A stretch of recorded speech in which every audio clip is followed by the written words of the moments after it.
Karibu Homesport kwa taarifa za kimichezo. Pia usisahau kusubscribe na kushare na kucomment kwenye channel yetu. Asante. Ahmed Ali yuko. Na unajua sasa hivi wana mambo mengi sana kabisa. Inabidi tuzungumze naye hapa. Ahmed, habari za asubuhi.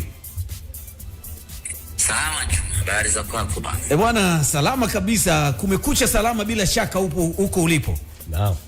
Nashukuru Mwenyezi Mungu niko salama kabisa. Bwana, tulikuwa tunajadili hapa, Simba mmeanza kushusha mashine ya kazi, na jana tumeona mkimshusha Kevin Nation, na wana Simba wako mguu pande mguu sawa, wanataka kuona nani tena mwingine, na pengine utupitishie maneno hapa tujue dirisha hili la usajili wana Simba wawe na matarajio kwa kiwango gani? Ya, dirisha hili la usajili Simba Sports Club hatuna stress kubwa kwa sababu hatufanyi usajili mkubwa, kwa maana hatuchukui wachezaji wengi sana tofauti na misimu mingine. Msimu huu tunafanya usajili mkubwa kwa maana ya uwezo wa mchezaji husika na status ya wachezaji ambao tunawasajili, na hilo limeonekana jana baada ya kumtambulisha Kevin Nation Concrete Machine. Kila mmoja anafahamu ubora wa Kevin Nation, kila mmoja anajua uimara wa Kevin Nation. Ni mchezaji ambaye tumemfahamu wote kwa muda mrefu, kwa kipindi cha miaka 10 akicheza kwa ubora wake huu, na Simba tumeanza kumfuatilia muda mrefu tangu alipokuwa Serengeti Boys, akaja kwenye timu mbalimbali za ligi kuu ya NBC. Kote huko tulikuwa tukimwangalia, tukisubiri akomae tuweze kumleta Msimbazi ili aje afanye kazi yake. Na baada ya kujiridhisha msimu huu akiwa amepita JKT Tanzania, amepita Pamba, amepita Singida, tukasema yes, sasa Kevin Nation amekuiva, amekomaa na anastahili kuja unyamani. Tumemtambulisha jana, tunaamini atakuwa na msimu bora, atakuwa na kiwango chake bora kama ambacho alikuwa nacho misimu iliyopita, lakini kwa Simba tunaamini itaongezeka zaidi kutokana na ukubwa na mahitaji ya timu yenyewe. Na najaribu kuvuta picha, anasimama Kevin Nation, anasimama Yusuf Kagoma, hapo anapata KK2, Kevin na Kagoma ni kanyaga kumuta. Simba tutakuwa tuko imara kweli kweli msimu unaokuja. Na tujamaliza leo hii tunakwenda kushusha mashine nyingine, mashine ya kazi leo. Tulikuwa tunasubiri huyu mchezaji amalize kucheza World Cup yake pale Marekani ili tuje tumtambulishe hii leo. Kwa hiyo majira ya saa 7 kamili mchana tunaishusha mashine ya kutisha ndani ya Simba Sports Club. Juma Ayo, dirisha hili la usajili kwetu sisi wana Simba tuna enjoy kweli kweli, kwa sababu kwanza timu tuliokuwa nayo ambayo tumemaliza nayo msimu 99% wote tuko nao safarini kuelekea msimu unaokuja, kwa maana ya kwamba wale nyota wetu wote bora wote wamesalia kikosini, hakuna hata mmoja anayeondoka kwenda popote. Maana yake ni kwamba tayari timu bora tunayo na tunaongeza wachezaji wengine bora sasa kuja kuikamilisha Simba tishio, Simba imara, Simba bora. Lakini unaposema Ahmed kwamba 99% wanabaki na mnaongeza hasa wengine wa nje, manake nafasi zao zinapaswa kwa wengine waondoke ili wengine waingie vile vile. Hilo lisikutishe ndugu yangu Juma Aya. Tayari tuna nafasi moja ya wazi ya Jonathan Soa ambaye tumemuuza, tumemrudisha kwao. Kwa hiyo iko nafasi moja ya mchezaji wa kigeni hapo, na wachezaji ambao tunawasajili safari hii kila mmoja atapata nafasi yake bila mashaka ya aina yoyote ile. Chasambi, mambo yamekuwa magumu sana Msimbazi, Ahmed. Ya, Chasambi tumemuuza kwenda Singida, na tunaamini atakuwa na kipindi kizuri huko. Na nikwambie Chasambi ni moja kati ya vijana wenye uwezo mkubwa kweli kweli. kipaji halisi cha mpira wa miguu. Pressure ya Simba Sports Club, mahitaji pamoja na ushindani vikamfanya ashindwe kuhimili vyote hivyo na kukosa nafasi ya kucheza. Tukaonelea kwa kijana mdogo kama huyu kuendelea kumfuga, akapoteza nafasi yake ya kucheza, akapoteza nafasi ya kuaminiwa kwenye timu ya taifa, haitakuwa busara kuendelea kukaa naye. Ni vema tukamwachia akaenda timu ambayo atapata nafasi ya kucheza, atarejesha confidence yake na atarejesha ubora wake, na baada hapo atarudi kwenye standard yake ya kuwa mchezaji mkubwa.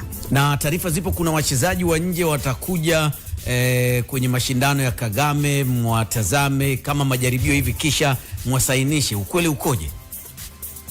Kusema kweli hiyo taarifa zake sina, kama kuna wachezaji watakuja kuangaliwa. Ninachofahamu ni kwamba wapo wachezaji wa kigeni ambao tayari tumeshamaliza nao, tumeshawasajili na wenyewe watakuwa sehemu ya Simba Sports Club kwenye michuano ya Kagame. Hao tayari mipango yao imeshakamilika, wameshakula sajili yao, wameshakula fedha zao. Sasa hawa kuwatazama bado sijapata mwongozo kutoka kwa viongozi wangu. Na kwenye dirisha la usajili huu Ahmed, na waleta wachezaji wangapi kutoka nje kimataifa? Hawatakuwa wengi sana, ni wastani wa wachezaji 3 2 hivi. Hawatakuwa wengi sana kwa sababu tayari nafasi zimejaa. Na chuma ambacho mnakitambulisha mchana wa leo ni katika nafasi gani? Sasa hapo Juma, hayo utakuwa unaua utamu mwenyewe. Lakini ni mchezaji wa maana kweli kweli ambaye tumempata. Ni mchezaji wa daraja la juu kweli kweli ambaye anakuja kuongeza nguvu kwenye eneo la ulinzi, kwenye eneo la katikati ya uwanja na kwenye eneo la ushambuliaji. Basi Ahmed, tunakushukuru, na bila shaka camp mmeshaanza ratiba ikoje? Maandalizi ya kempu tumeanza tangu siku ya jana. Juzi wachezaji waliwasili kambini pale Mbweni na kufanyiwa vipimo vya afya, na jana rasmi tukaanza programu ya maandalizi na mazoezi, lakini sio wote ambao wameshawasili.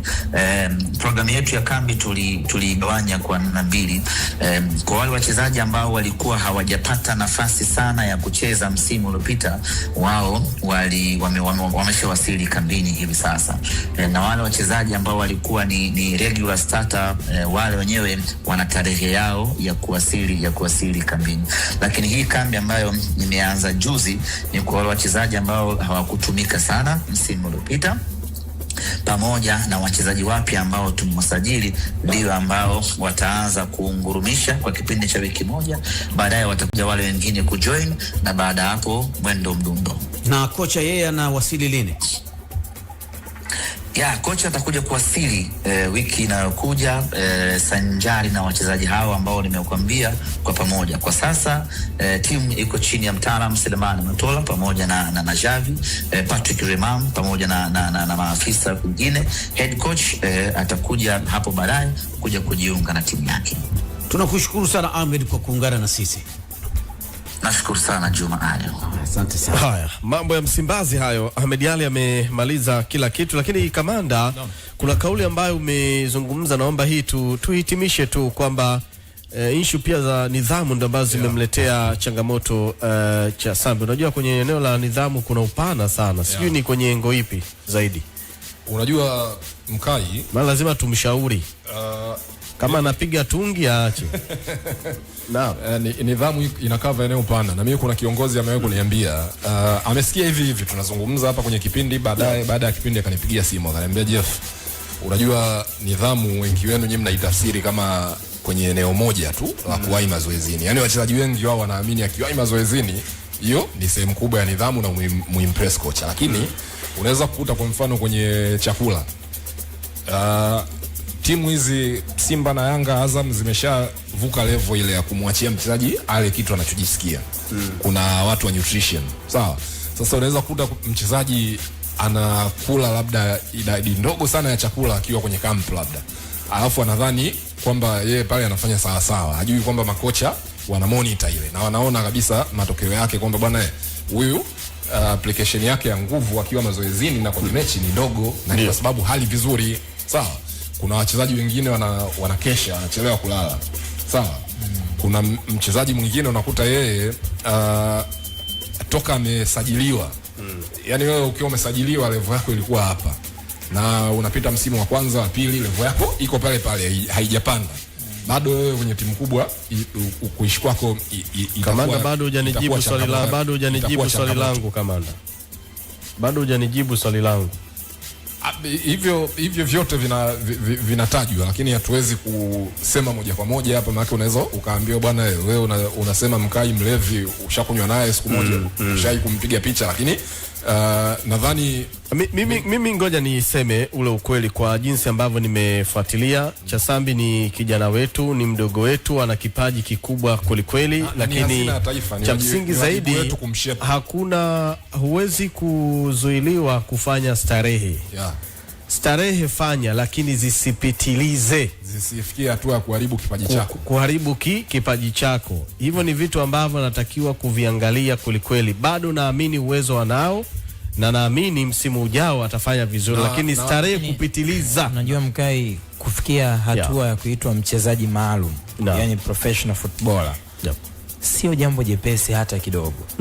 Na hata wanaoandaa wachezaji kutokea chini, yani waandae wachezaji ambao wanaweza kawa na ukamilifu ndani na nje ya uwanja. Kuna gap kubwa sana kati ya mchezaji unayemwona ndani ya uwanja na mchezaji ambaye unamuona nje ya uwanja. Hilo gap ni kubwa na sioni dalili ya kulifix hilo gap. Naona kama ndo linazidi kuongezeka. Unasikia Kamanda hapo mwenzi kwamba wachezaji wengi wanatoka kwenye hizi mid tables team wakienda kwenye timu kubwa, ugumu unakuja kwenye kuadapt maisha ya timu kubwa.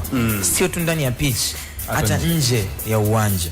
Sisi hata wachezaji wetu, yani kwenye hiki kiwanda chote, hata makocha, wachezaji, wewe fanya mahojiano na mchezaji hapo, utagundua mchezaji kuna sehemu hata katika ukuaji wake, hata namna ya kujieleza mbele ya vyombo vya habari kwake ni changamoto. Unanielewa? Mchezaji lazima aambiwe kitu gani unatakiwa kuzungumza na kitu gani unatakiwa kuzungumza. Unanielewa? Muda gani unatakiwa kuzungumza hiki na muda gani unatakiwa kuzungumza kitu hiki. Kwa hiyo nafikiri ni eneo ambalo lazima na lenyewe tulifanyie kazi. Inawezekana tukalalamika sana, ndio kuna zile tabia ya mtu tu, ni tabia,